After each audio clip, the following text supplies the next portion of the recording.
I finished Power Wash Simulator. Did you win?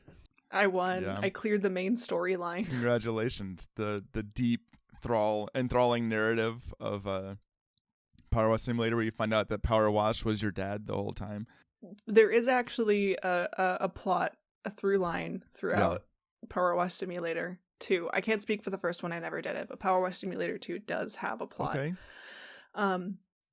But I don't want to spoil anything. This game only came out in October, so like if you haven't had the opportunity to get through the main storyline yet, like I completely understand, and I don't want to deprive our many listeners of that experience. What I will say is that I had a celebrity sighting this week. Okay. Who did you see?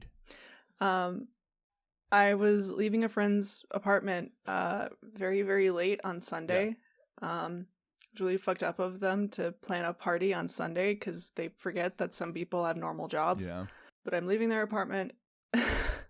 It's like 12:30 on a Sunday. I go into the train platform and I'm just like, oh my God.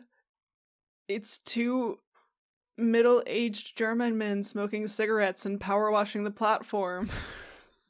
Okay. Frankie. It was thrilling. I was delighted. Okay, wait a minute. Was your celebrity sighting two guys who were reenacting Power Wash Simulator? Frankie, you're in way too deep. Smoking cigarettes. You're in too deep, Frankie. Smoking cigarettes, power washing, and listening to Britney Spears. Okay.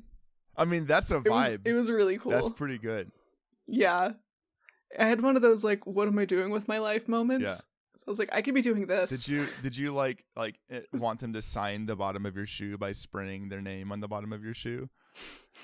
Because that'd be fucking cool. No, but it did stand too close.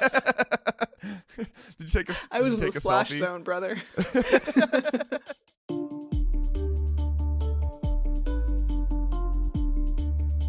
Polydactyl.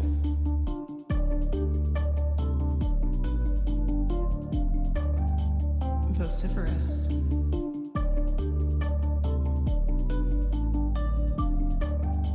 Bombastic.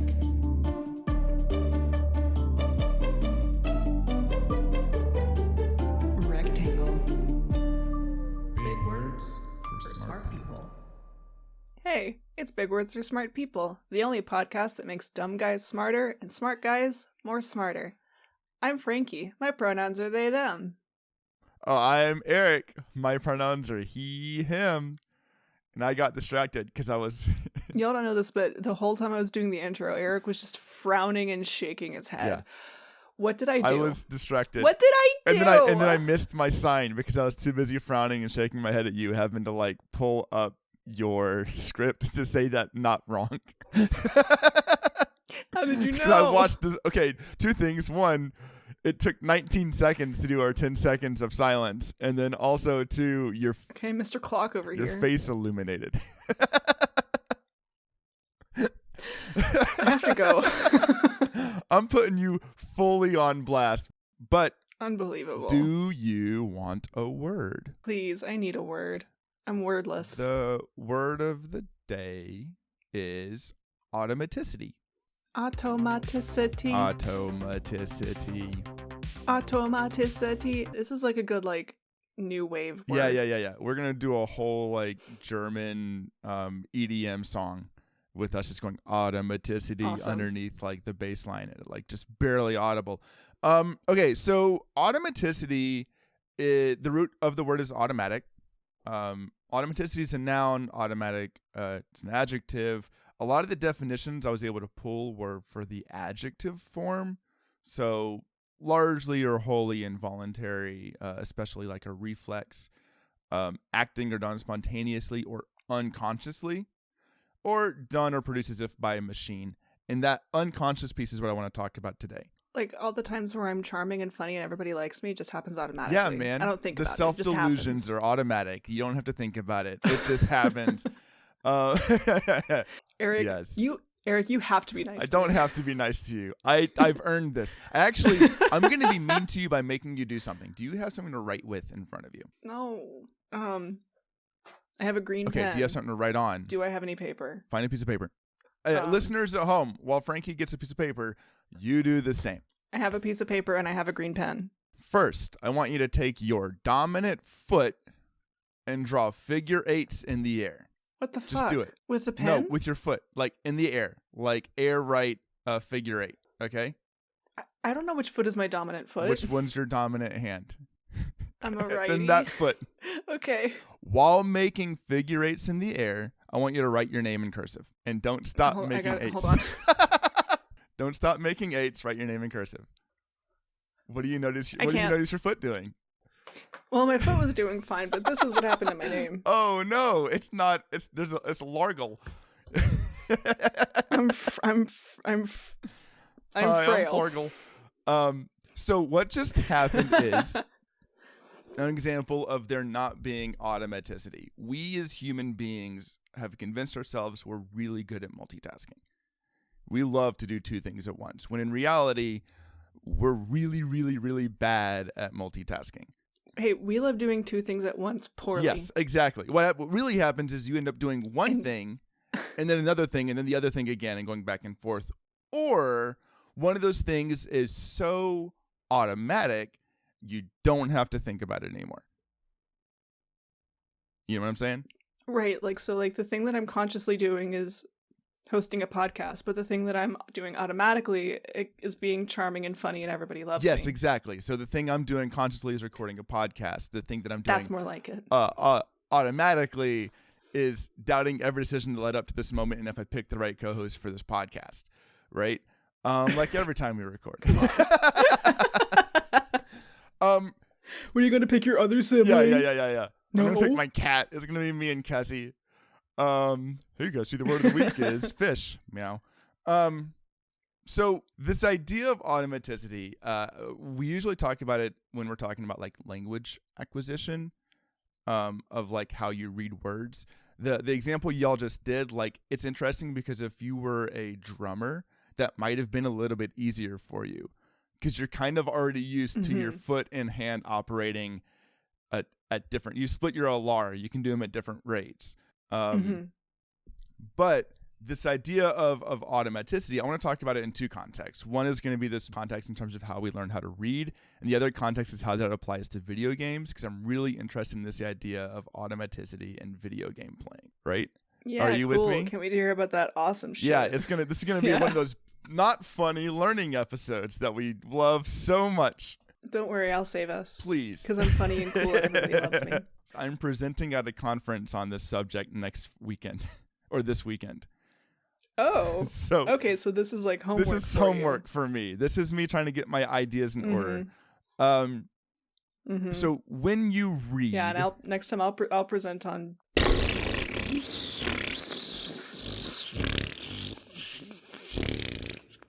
Bleep that.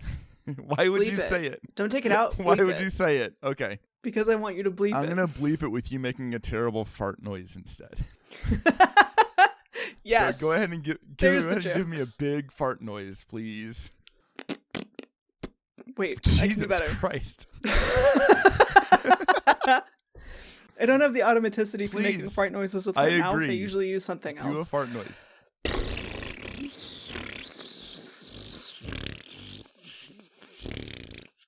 Wet and sloppy, the way really I like wet it. One for you. Yeah. Okay. Yeah, just like always. So with reading, automaticity is your ability to look at a word and know what that word says without pulling the word apart to know what it says, right? Without looking at it and going, oh, I see the letter T. That makes a T sound. Oh, but there's an H after it, so that goes th. And then, okay, that E comes after the. Is it a hardy or a long E or a short E? Oh, it's, whatever word you're putting together. You just see a word, you know the word. I got your long E right here.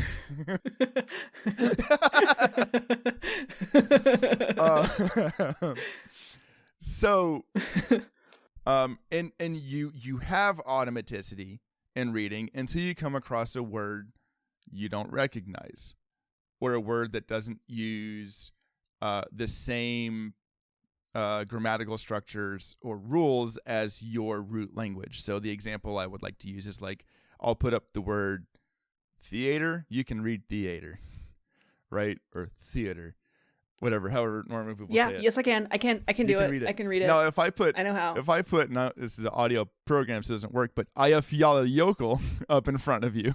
it's a little bit harder to parse. I might have a bit of a hard time. Yeah, there's a lot of J's in there doing not J things. So your brain can like get interrupted, and that's when you like stutter or stop. And there's all those conversations about like how automaticity is connected to comprehension. Comprehension depends on readers recognizing words quickly enough to be able to construct meaning. And so when you have to keep pausing to decode words to retrieve meaning, your cognitive resources shift. That multitasking thing happens where you can't multitask. You stop thinking about meaning and you start trying to figure out what the heck the word says. I imagine you, learning German, have experienced this a lot.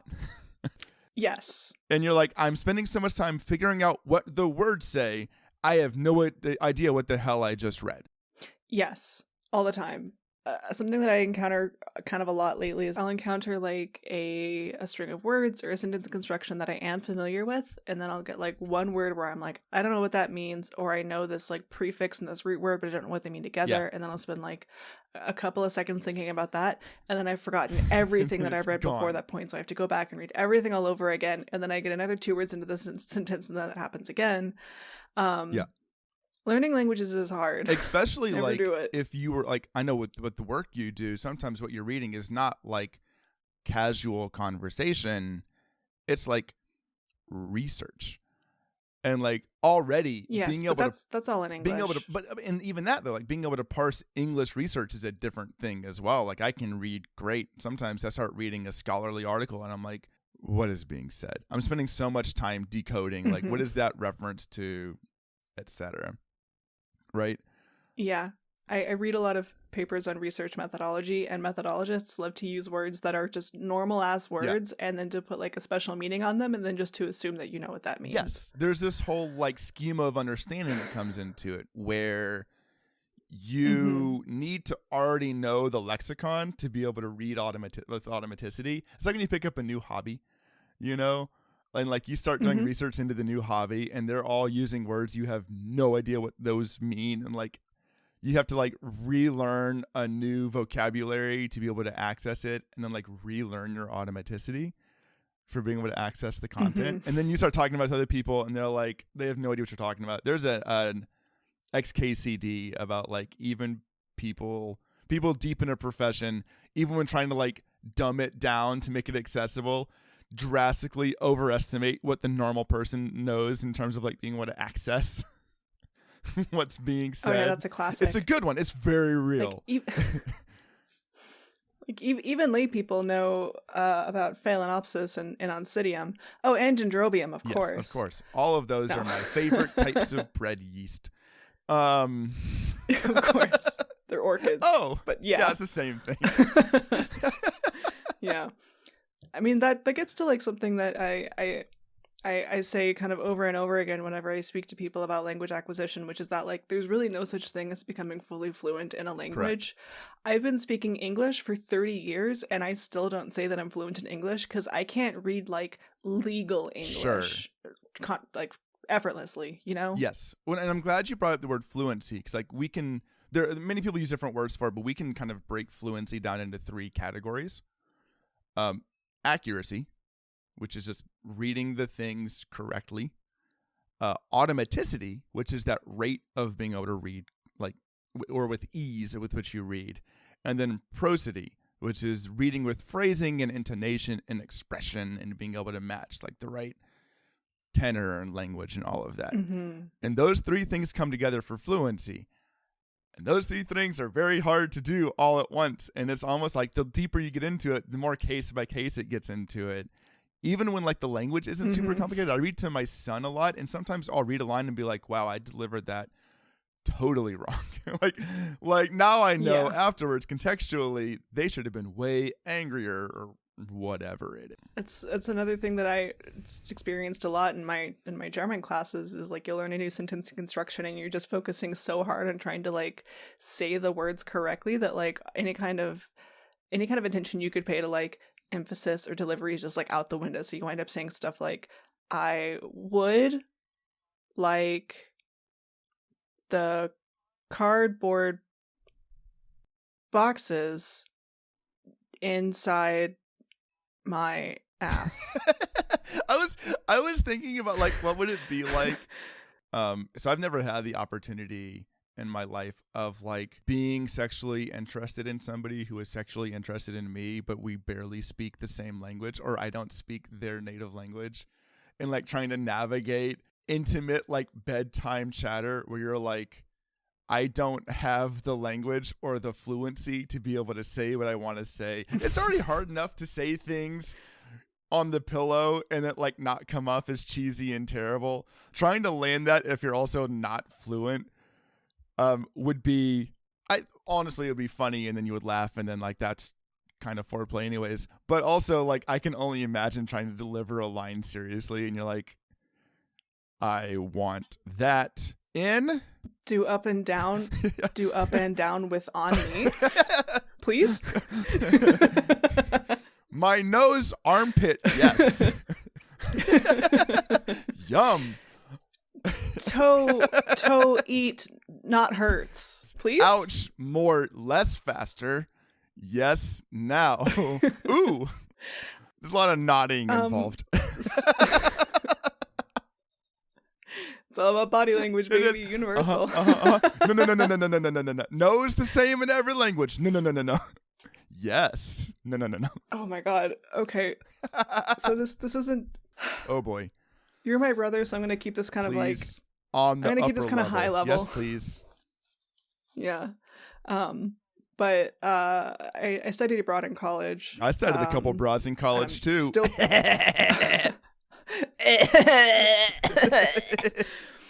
I was in Finland, and Finns, on the whole, speak very, very good English, but they're also really hesitant to speak English. Sure. On the whole. On the whole, that part's important. Yeah, on the course. Whole. On the whole, please. Please, yes. Armpit, yum. Yum.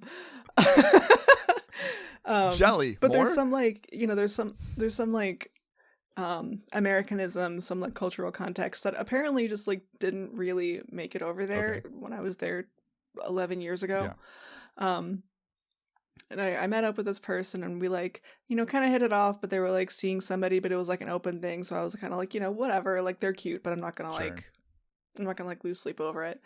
But then like, after we were all hanging out in a group, like the next day they texted me and they were like, hey, do you want to come over at Netflix and chill? And I was like, well, there's no misinterpreting this. It's 2015. I know what this means. I know what this is. Everybody knows what this is. Like clear as day. Like they want to smash. Sure. Yeah. Cool. Awesome. My underwear's gonna match. I'm rolling over. Got it. So I'm like over at their place. We're like right in the middle of everything, and they're like this is awesome. I'm having such a great time, but this is such a surprise. And I'm like, what do you mean? And they were like, yeah, I mean, I didn't think you wanted to do this. I thought we were just gonna watch movies. And I'm like, you said Netflix and chill. And chill. We know what this is. Oh no. This means one thing. Yeah. And it was fine. Like cool. They were like completely into it. Like no biggie. But like, also, it's like, what do you mean? Did you not know what you're? Fascinating. Oh man. Yeah. That's great. Do you want to talk about video games? Anyway, that's prosody. It's prosody. Yeah, it's understanding like the nuance. Right? Yeah. It's understanding the nuance or the ways in which that language is used, or like the way to express. So what I'm interested in is the way automaticity translates to playing video games. Do you remember the few times we would hand a controller to mom or dad and ask them to play a video game? Yeah, you remember handing a GameCube controller to Nana? That's a good example. Because what happens when you hand a game controller to Nana? She immediately drives into a wall, even if there's not a car in this game, and dies. Yeah. No jumping. She had cataracts. It wasn't her fault. You can see. But there's a whole language of like interfacing between player and game that we assume a certain degree of fluency in, right? I love when you hand a controller to someone who doesn't play video games and they're doing like I don't know, let's say a 2D Mario, and you watch them walk forwards and then stop, and then hit the jump button and then stop, and then walk forwards again, and all of a sudden getting onto a block becomes a whole hurdle because the fluency isn't there. The automaticity isn't there to be able to move and jump at the same time. Right? Mm-hmm. And so... Easy to pick up with the Mario game, though, I think. And Mario are really... Nintendo is amazing at developing ways for you to develop your automaticity within the game itself. That's one of the ways that like games and books differ is books don't get harder the longer you read it, usually.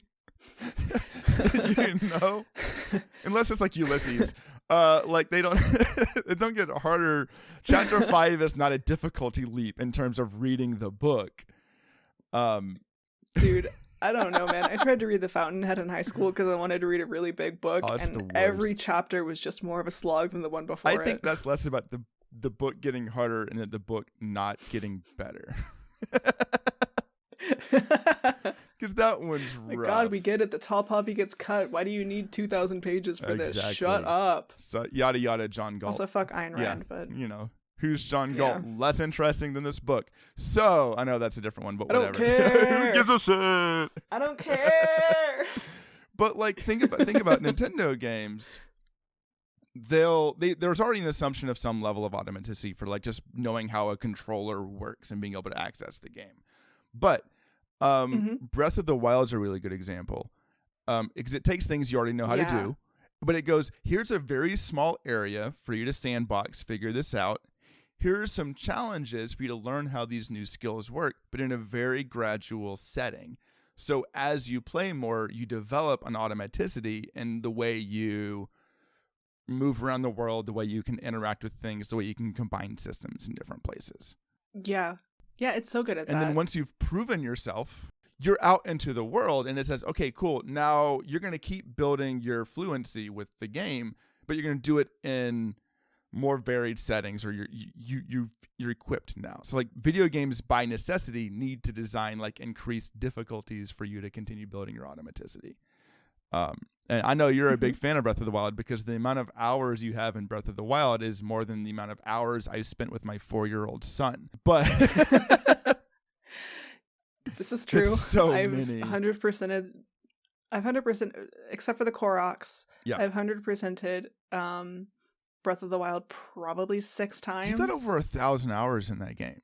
I do. I did completely 100% Tears of the Kingdom, including all the Koroks. I love that. And I'm glad I did it because it was like, I never have to do this again. Doesn't it feel good to be like, I'm done with this? Okay. Yeah. When you go back to play Breath of the Wild after you've taken a break, does it take a little while for you to kind of like get the language back under your fingers? Or do you feel like it's pretty locked in? Not as much as you think. After playing Tears of the Kingdom, I did have to recalibrate a little bit just because I was used to pressing different things to pull up like my special boy powers. But for the most part, it comes pretty naturally. And I have to say, like, before I played Breath of the Wild for the first time, like, I was pretty strictly someone who enjoyed games that were like either easy games for babies or like turn-based combat with a linear storyline. So like something that was like that open world and with that kind of combat style was like a big shift for me. And anytime I tried that previously, it wound up being like a pretty frustrating or unenjoyable experience. But like they really do like build your automaticity in a way that feels so natural that like it was just fun. It was just fun the whole time. I had the opposite feeling. Really? I was there was a new Pokemon game announced, which of course the moment a new Pokemon game gets announced, the deep primordial part of my brain that never aged past 6 years old and is deeply obsessed with Pokemon was like, you never finished your living dex, bro. You got to get back on that. And I was like, you're right, brain. So I popped open like Sword and Shield and then like Violet. Yeah, Scarlet Violet. Yeah. So I opened Violet and I genuinely stood there for like 5 minutes unable to like fly. I could not remember the button inputs necessary to move around the world. I knew I could sneak. I knew I could do all these things, but the automaticity just wasn't there anymore because even though I played a good amount of it, I just like it did not come back to me that way. And eventually I got there, but it still felt weird. I'm really bad at picking games back up. Like when I'm playing a game everything feels, once I figured out like it feels very fluid, it feels comfortable, it's really hard for me to pick a game back up, and like the muscle memory, the automaticity is just not there. Including Breath of the Wild. But I also haven't put 1,000. I haven't like chiseled Link's Cool Adventure with Zelda into my bones like you have. Yeah, there is a Link-shaped lesion in my brain. So like coming back to Breath of the Wild, I pick it up like instantly. Mm-hmm. But if I've been playing Breath of the Wild or Tears of the Kingdom and I go to another game, then I struggle because I'm still in that mode. It's tricky for me when I switch between Switch and PlayStation because the confirm buttons are oriented differently. Oh, they swap them and I hate it. I hate it. Like on PlayStation, the bottom button is yes, and on Switch, the right button is yes. Mm-hmm. And it's like it's pretty rough. It's challenging sometimes to be like, and it's a little bit like when you know how to read, but you can't figure out what a word is saying. And like I know what is the right thing to do, and I've done it before, but my brain is still having have that half-second pause of being like, wait, which one do I push again? Yeah. And it can be a little wonky to figure out. Like, if you think about it for 1 second, you know the word is co-indexer. But I'll be damned if my brain doesn't say Coindexter. It's Coindexter every time. the bad guy from Punisher, Coindexter. Take your word for it. There's a character named Poindexter. It's whatever. I'm also interested. So another Nintendo example that's really good. Did you ever play Donkey Kong Bananza? No, but I want to. Dude, you should. Okay, first of all, you should. Yeah. Come over to my house real quick. I'll let you borrow it. Sick, I'll be right there. Okay. So, on a Nintendo game, what button is jump? It's usually B, right? B to jump, A to confirm. Or X because it's the one at the top. It's the bottom button. Or X or the one at the top, right? But usually it's the bottom or top. It's the top one because it makes you go up. So, in Donkey Kong, you can punch up, sideways, and down. Whoa. And so jump is A because punch down is B instead of jump being on B. And for a long time, I would pick up that game and I would go to jump, and instead Donkey Kong would just punch the ground underneath him and I would go lower down every single time I tried to jump because I wasn't used to it. Because it was like once you get used to it, it makes a lot of sense. Mm-hmm. Up, punches up, sideways, punches sideways, down, punches down. But it kind of asks you to retrain your brain as to what movement felt like or how you move, because you're not used to having omnidirectional punch abilities in video games. Usually that's not tied to a joystick at all. Yeah, it is. Yeah, exactly. Usually if you can punch in directions, it's because there's a joystick in all these fighting games, whatever. And they do a really good job, just like Breath of the Wild, of creating spaces that makes it easy for you to figure out how to move. You don't start going into places where punching down could kill you until the 5th or 6th level. It's you have plenty of safe space to figure that out. And I think that's really interesting. And once you get into it, it feels really good. And then you go play another game and you go to jump and you end up just acting because A button is not jump in any other game you're playing. It throws your brain into a weird place. Here's a question for you. Yeah. Have you had any gaming experiences that make you feel like Nana trying to play Extreme G on the N64? I was just about to talk about games that are intentionally designed to peel away your automaticity. Bennet Foddy has made a career out of making games that make it feel wrong to do simple, like QWOP. I was going to ask if that was Mr. QWOP. Have you ever played QWOP? It's Mr. QWOP. It's Getting Over It with Bennet Foddy. Mm-hmm. He just put out Baby Steps, which is the easiest of his games so far because it has an actual narrative attached to it. But it's a comedy because it takes something that is automatic in every other game, I don't know, walking, and then goes, you know how walking works. Here's 4 buttons that let you walk. And then it's impossible. And it feels bad and wrong and nothing is fluid.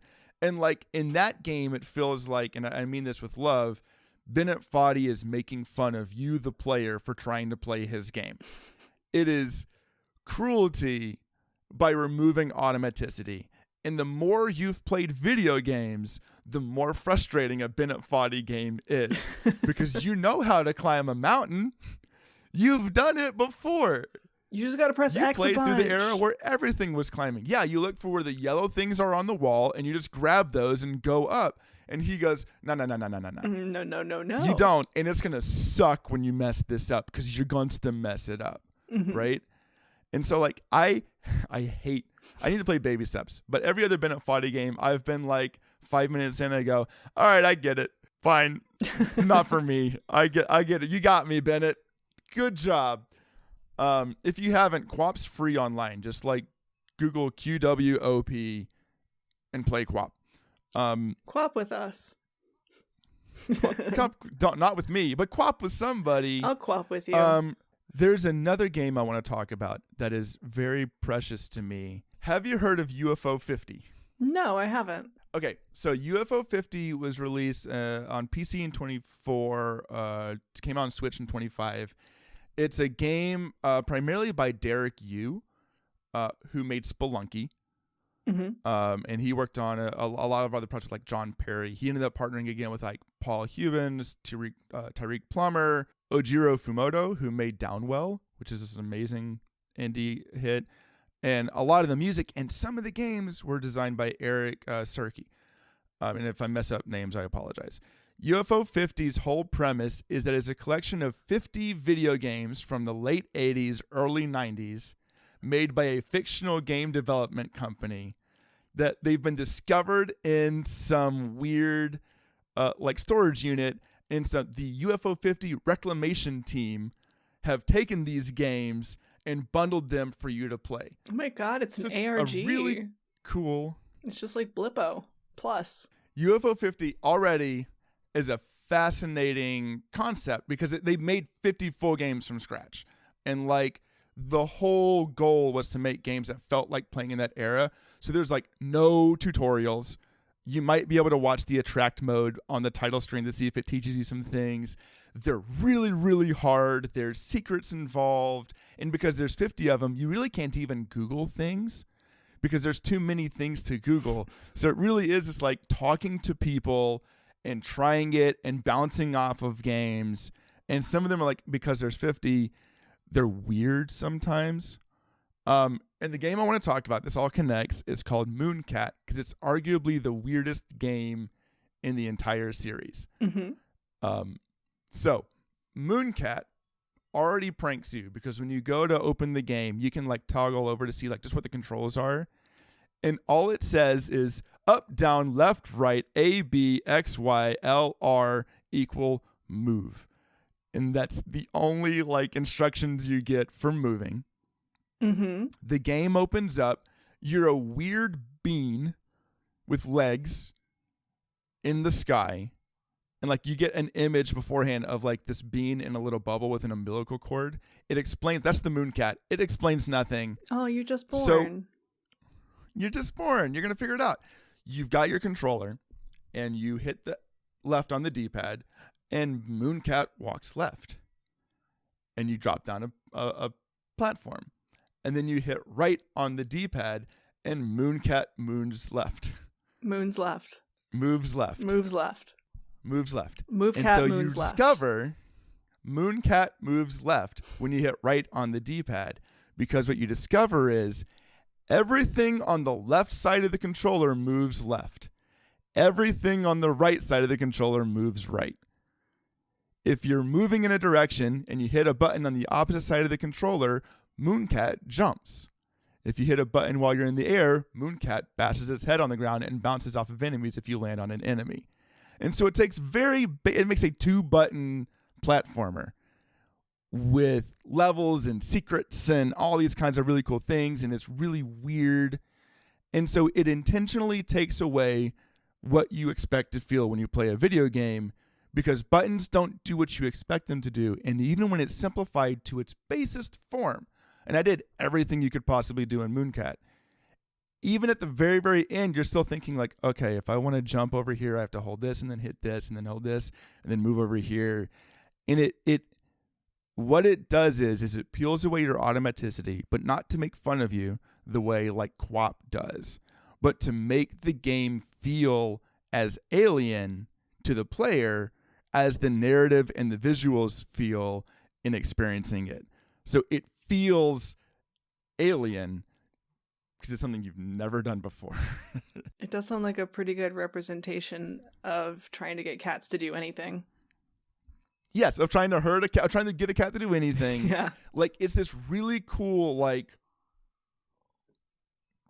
what would it be, like, ludonarrative experience of, like, the actual act of playing the game mirrors the general, like, aesthetic and ambiance of the game. It's such a bummer to me because I know most people wouldn't like it. And I know, like, for example, my wife has no interest in playing Mooncat. And, like, the story, as you just heard in the podcast, of trying to get someone to the point where they're able to pick up and play Mooncat is so deep. 90% of people are never going to experience this game. I think everyone should get a copy of UFO 50 because there's 50 games in there and they cover like every genre they could. And like there's going to be at least a couple that really resonate with you and at least a couple that other people love and you absolutely despise. But it's a fascinating exploration in like creative game making where it was safe for them to take risks because there's 50 of them. So it's okay if some of them are dumps, right? Like it's fascinating and everyone should get it and pick up UFO 50. And if you do, play Mooncat because it's a really, if you approach it from this perspective of like, this game is trying to make me feel uncomfortable for a purpose, it's really, really interesting and charming, and I'm genuinely going to get a Mooncat tattoo at some point because I love how it makes me think about the act of playing video games and the player's role with video games by peeling away my automaticity as someone who has been playing video games pretty much my entire life. Like, I think that's really, really special, and I don't know how to share it with people, so I'm using this podcast as an avenue to do that. Everyone should play Mooncat. Get UFO 50. It's on Steam. It's usually on sale. It's on Switch. It might not be on sale, but you should get it anyways. Man, that's really Frankie, get Mooncat. That's really beautiful. I do really love it when there's a piece of art that like, you know, it might not be for everybody, but like it finds the particular freak who needs it the most. Oh, what's his name? There's a composer, Schoenberg, I think. Okay. If there's anybody listening who's like a music history person, you know, correct me, but like I think he was like a modernist or a postmodernist composer, but like he really like looked at all like the conventions of classical music and then made very careful and deliberate and purposeful decisions to like go against all of those rules. And at like a first listen and even like a second, third, sometimes even fourth listen of like a Schoenberg piece, like it sounds like noise, it sounds dissonant, it sounds bad, it sounds like bad, fancy college radio. It would not. Dude, you're not gonna hear this in WXYC probably. You might Sure. You know, eventually you do reach a point where it's like you start to hear the pattern and you start to like, you just start to get it. It just clicks and wow, that feels really good. But I get what you're saying that like when you're telling people like, dude, you gotta listen to Schoenberg, like it's so fucking good. You just gotta get through the first 5 seasons and then you're gonna love it. It's like selling an old school JRPG where you're like, listen, at hour 24, it starts to make sense. And they're like, I'm not doing that. But like, instead of me being like, commit 24 hours to exposition, it's like, I need you to buy a whole game so you can play 1/50th of it and see if it might resonate with you. Yeah. Like, I don't know if I can sell that. Dude, even with the best game. While you're in there, play something else. Even with the best game in the world, which as we both know is 1, 2, 3 Skies of Arcadia.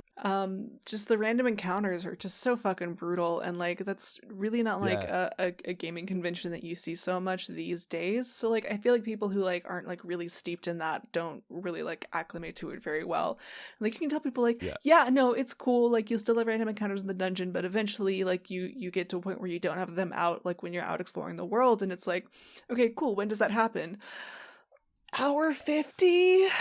Yeah, about 15, 20 hours in. I think there are certain things that we do in life that like, this is gonna sound fancier than it is. Unintentionally removing your automaticity or like inspecting your automaticity when you do that thing would be really valuable. An example I have for that is I live in America, so everyone drives. I live outside of a city, I should say, so everyone drives. And for a lot of us, it's become automatic. Mm-hmm. And when there's automaticity with driving, you're inclined to check your phone because you're already doing one thing without thinking about it. Do not do that. Do not do that. Stop letting driving be automatic and focus on what you're doing and peel back that automaticity. Renting a car will do that for you because then you're very aware of how you drive because it's not yours. Anyway, I think that's really interesting, and I think everyone should play Mooncat. There's a whole phenomenon to that road to that driving automaticity though. They call it highway hypnosis, and that in and of itself is fine. But what you need to do is break that habit that you have. You specifically, Eric. I'm speaking no. Yeah, me. Listener. You're talking to me where I'm just zoning out and listening to a podcast for 4 hours straight. You've got to break that habit of picking up your phone anytime you have a moment to think. I'm sorry to tell you this, but you need to delete all the fun apps off of your phone. You should get rid of all of the apps on your phone. All the fun apps. Except the one you used to listen to Big Words for Smart People. Keep your podcast and the one app. that you use is for a map because you don't know how to get anywhere without pulling up a map, even if it's just the same route you've driven 400 times. If you want to stop messing with your phone while you're driving, get a 3.5-year-old and put them in your back seat facing forwards. Because anytime you go to reach for your phone, you'll hear, "What are you doing? What's that? What are you looking at? Who's that?" And then you're like, "I'm at a stoplight." It doesn't matter. You stop touching your phone when you're driving if you have a toddler in the car. Because it's just not worth the convert. It's not a safety thing. It's a sanity thing. You got a monkey It's on not your worth back. explaining what this meme is that I just clicked on because I tapped on a picture that I thought might be funny. You see, this is Pepe. We used to like him, but then something terrible happened. That's Arthur's hand, and he's upset about something, but it's not really about that. It's about something else. So Arthur's an aardvark. This was a show on PBS. Sorry, PBS is a public broadcasting service. This is a TV show. A TV show is something that we didn't used to be able to stream. You used to watch it on cable, but okay, cable. Automaticity. Automaticity. Can I soapbox for a sec? Yeah, go ahead. Yeah. I'm gonna cut it anyways. So cool. do what you want. So I think that our brains are hardwired for automaticity because thinking is hard. It's quite literally calorically expensive. So our brains try to find shortcuts. Thinking's not the only thing that's hard right now. That's fine. I got your long E right here, pal. We're even. Go on. Yeah. So your brain just try to find shortcuts and heuristics and other things to reduce the cognitive load of thinking. That's fine. That's what our animal bodies do. But I think that we're living in a society. We're living in a time where I think we're being spoon-fed too much convenience to the point where it makes you stop reflecting on things that you're doing and things that are around you. You need some friction. You need to break your automaticity every now and then. Otherwise, you're just going to be you're just dreaming. You're asleep. Yeah. If there's no friction, you can't feel anything. Yeah. Yeah. Shit. Fuck. Mic drop. There it is. Explosions. If you like to feel things, follow, subscribe. Find me after the show. Find me after the show. If you for some reason, if you followed any of this and you like what we do, give us a like, follow, subscribe, share us with your friends. I want to shout out Frankie because they've been sharing it with people on their other communities, which I should be doing. We see you and we love you. But yeah, and communicate with us. We have a Discord you can join if you want to talk to us on Discord. We have an email if you want to live in the past and send us emails. Tell me about our bees. Automaticity. Automaticity. Automaticity. New wave bee song. Our bees are made by lava salmon. They're pretty great. You can find more from her in the Frankie, show notes. I have a bee joke before you take us home. What is it? So So originally, God made all the animals and whatnot because this is a deeply theistic podcast. Of course, we're fundamentalist Christians. Originally, God wanted all of the cows to make honey, but that made the cows moody, so he went with plan B. Yeah, man. Awesome. Oh, man. Yeah, thank you.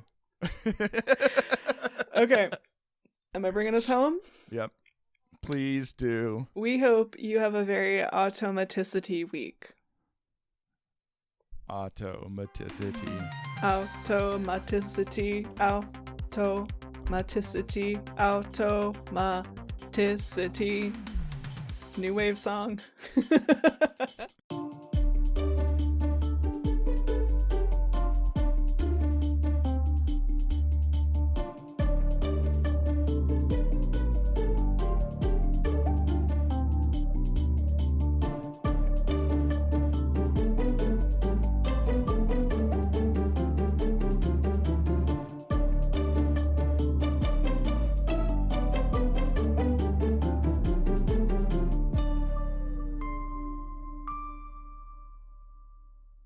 It's just like Blippo Plus.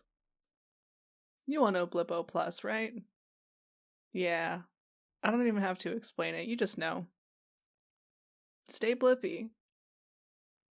Boing boing. We all know what that means. God, I'm so fucking hungry.